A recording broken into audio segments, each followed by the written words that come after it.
नमस्कार दोस्तों, आप सबको पापांकुशा एकादशी की बहुत बहुत बधाई। आइए दोस्तों, सुनते हैं इस एकादशी का महत्व। अर्जुन कहने लगे, हे जगदीश्वर, मैंने अश्विन कृष्ण एकादशी अर्थात इंदिरा एकादशी का सविस्तार वर्णन सुना। अब आप कृपा करके मुझे अश्विन क्वार माह के शुक्ल पक्ष की एकादशी के विषय में भी बताइए। इस एकादशी का क्या नाम है तथा इसके व्रत का क्या विधान है? इसका व्रत करने से मनुष्य को किस फल की प्राप्ति होती है? यह सब आप विस्तार पूर्वक मुझसे कहिए। भगवान श्री कृष्ण कहने लगे, हे कुंती पुत्र, अश्विन माह के शुक्ल पक्ष की एकादशी का नाम पापांकुशा एकादशी है। इसका व्रत करने से सभी पाप नष्ट हो जाते हैं तथा व्रत करने वाला अक्षय पुण्य का भागी होता है। अश्विन शुक्ल एकादशी के दिन इच्छित फल की प्राप्ति के लिए भगवान विष्णु का पूजन करना चाहिए।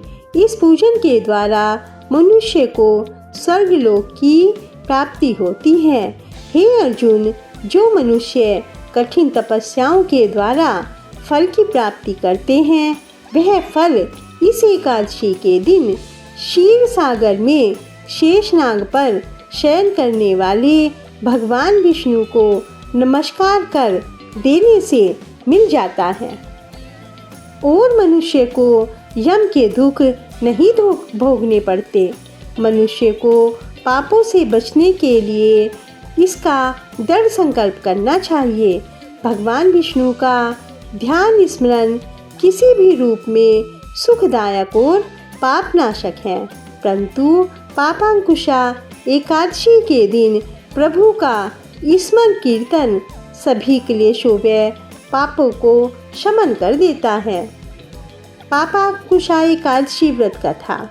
प्राचीन समय में विंध्याचल पर्वत पर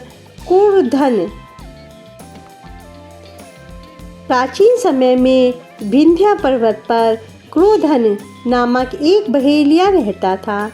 वह बड़ा क्रूर था।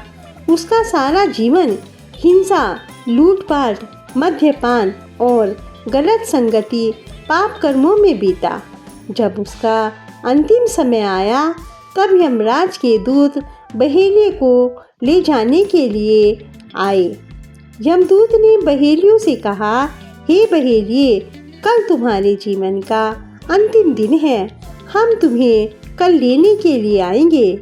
यह बात सुनकर बहेलिया बहुत चिंतित हो गया और भयभीत होकर महर्षि अंगारा के आश्रम में पहुंचा और महर्षि अंगारा के चरणों में गिरकर प्रार्थना करने लगा, हे ऋषिवर, मैंने अपने पूरे जीवन में बहुत पाप कर्म किए हैं।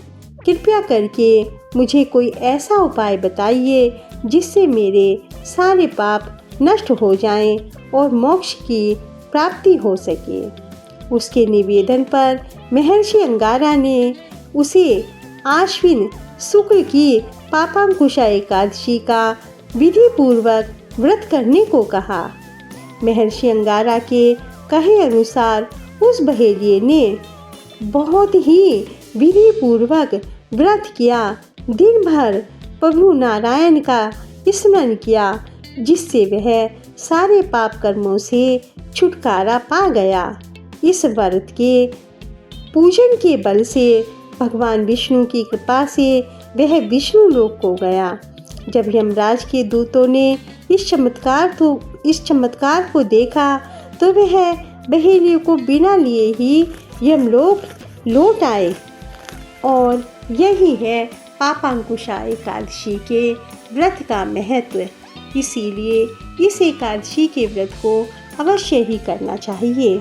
दोस्तों, यदि इस कथा ने आपके मन को छुआ है तो प्लीज़ मेरे चैनल को लाइक और सब्सक्राइब करना बिल्कुल ना भूलें। कथा सुनने के लिए आप सबका बहुत बहुत धन्यवाद।